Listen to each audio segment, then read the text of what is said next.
Hey guys, here in New Mexico, we're lucky enough to have wild peacocks.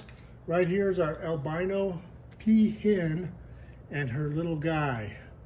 So, kind of cool. We have about 40 wild peacocks in the neighborhood, and that hen and her son or daughter came by to watch the filming this morning. Kind of cool. They walk in between us and the bikes, and our life is good. Blessed on so many levels.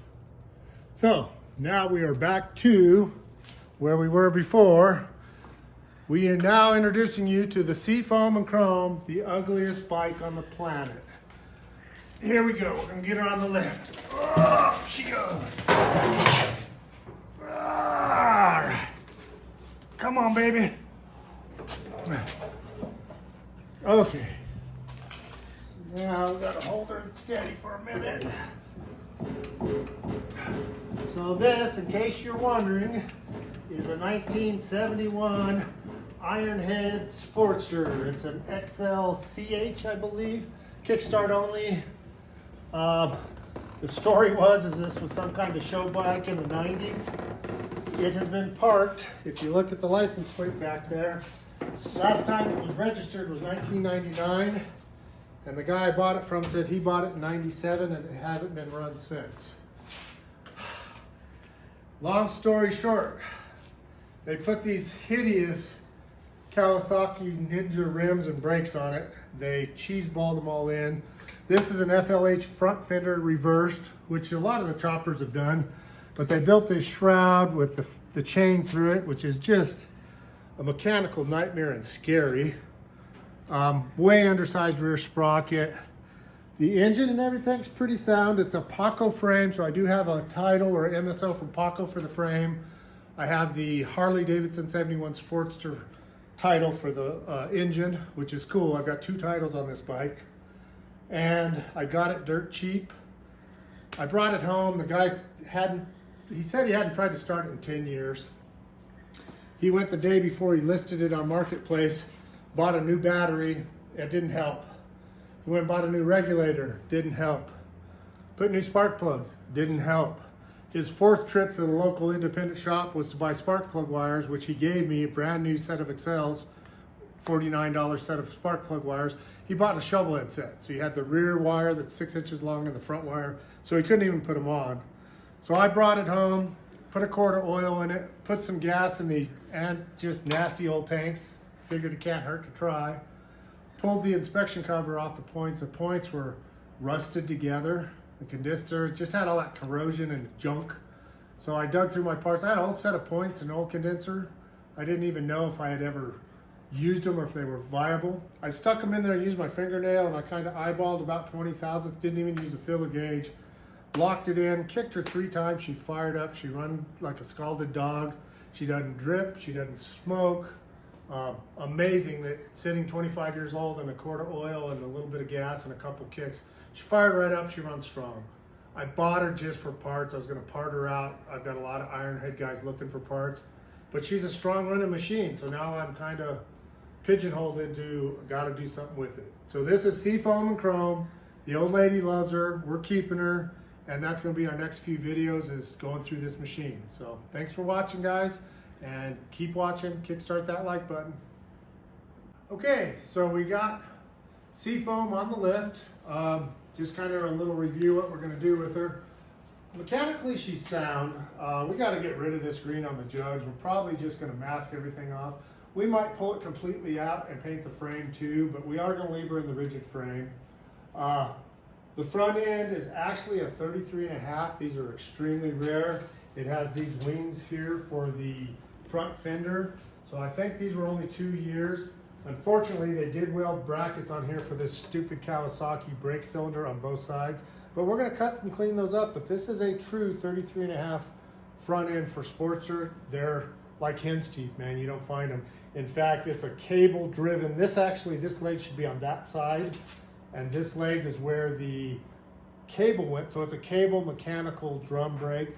Hamburger wheel, hamburger hub. I have the stock hamburger hub wheel and backing plate. So I've got this to make it legit. Probably gonna put it up for sale. So if any of you guys is looking for a 33.5 Sportster front end that's rare, can't find them, I got it. And the chrome is in good shape, the lowers doesn't leak. It's in real good shape, minus this, which could be cleaned up. So I do have a 35 millimeter we're gonna put on there, or we might actually go with a about a 6 over, maybe an 8 over Mid-USA Springer, or a Moto Brothers Moto Iron Springer. So a Springer on this would really look cool.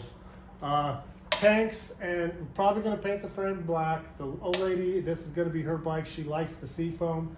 We're probably gonna have to blast these down and start over, but probably gonna run these tanks. This is a 80s era Paco frame, and I'm pretty sure these tanks are built to the frame. I mean, I could modify stuff to put a different set of tanks, but they fit her. The tanks are okay. This whole ass end goes away. The whole fender, this is an FLH front fender turned backwards, which a lot of people do, but they built this shroud on it, and on the other side I showed you it has the chain going through it. It's dangerous, it's ugly, it's gotta go. Not to mention, this is the Ninja Kawasaki back wheel where they've hodgepodged a caliper to it. And this, believe it or not, is the master cylinder with this little dirt bike reservoir. Kickstand gets down locked inside of it. You can't even get the kickstand out. Luckily, they didn't butcher any of the Sportster stuff to do this, so I can just get rid of all of this. I've got a couple PM calipers or a couple stock Harley. We'll do something cleaner than this. And I do have a nice set of Invader wheels. So whatever front end we put on it, we're gonna run the Invader wheels front and back. Probably put just a straight Sportster rear fender on it. Sissy bar, maybe king and queen seat, maybe just leave this seat. This is a decent seat, it came with it. Paint the jugs, clean her up, make her roadworthy, and just run her down the road. So not really a rebuild, more of a facelift. And continue watching. The next few videos are going to be of the ugliest Harley on earth becoming a palatable Harley. So thanks for watching, guys. I'm just going to do a recap of the wall. Every week I buy and sell all kinds of stuff. So just scanning the wall, there's a lot of new parts. Most of the foot pegs I took off the wall. So everything here is kind of eclectic, weird, different Sportster stuff that you can't find, hard to find. Kind of the Curry stuff that people like. We've got like these old chopper foot pegs. I've got a dozen or more of those if you're looking for the chopper pegs. The heel Curry with the heel adjuster. I've always thought those were the worst foot pegs ever, and then I bought that 03 Softail Deuce and it has them. They're the most comfortable ride. They're better than floorboard. So go figure, you can't teach an old dog new tricks. So we got primaries, we got shovel primaries, we got knuckle primaries, we've got more shovel primaries and dashes and inner primaries and panhead dashes. FX oil bags, I've got 4 or 5 of these if you want an FX or FL. Battery trays, either this style that was part of the bag or the separate battery tray. Air dams, that's an air scoop for an oil cooler. We got gas tanks, we got more inner primaries. These are all panhead. You see the hole up there is bigger, that's panhead. The small hole is knucklehead. We got outer primaries for shovel, for Evo, there's inner and outer for Evo. More tanks. Ham cans, those are original, those are getting to be kind of sought after. What else we got? King of the Highway dash, if you know somebody looking for that. More shovel primaries. In fact, here's a really nice set of forward controls, complete with master cylinder. Nice set if somebody's looking for a cool set of forward controls. This again is for the Softail, that front end I showed you, the Hydroglide knockoff from a Heritage Softail. This one's clean, the one that's on that front end's bent, so that one's not for sale. I've got new old stock wiring harnesses. I've got 8 or 10 of those. I think those are from 74 up through 85. Those are the handlebar back to the backbone, and I have several of the backbone harnesses too if you need new old stock harnesses. We've got some panhead knocker light stuff. We've got risers. We've got shovel pipes for days. We've got Evo and twin cam pipes. And then just assorted stuff, man. So we just scan. If you guys see anything in the picture or in the video you need, give me a shout. Thanks for everything, guys. Peace.